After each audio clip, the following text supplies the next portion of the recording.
How to sign in into D2 app without password. Hello everyone, this is Max. Welcome back to another tutorial video. So let's dive right in without wasting any time. Also make sure to watch this video till the end.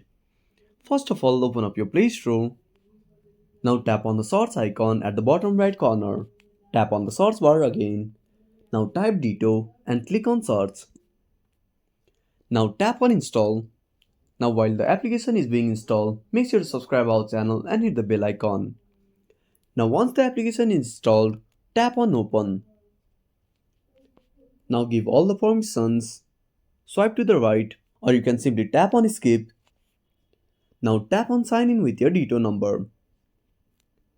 Now on this page, enter your phone number.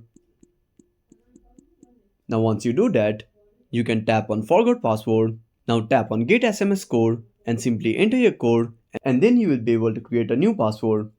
If you don't want to reset your password, simply go back and tap on sign in with SMS. Now tap on get SMS code to get your code and tap on sign in. And that's it. Thanks for watching. Make sure to subscribe our channel and hit the bell icon. See you in the next video.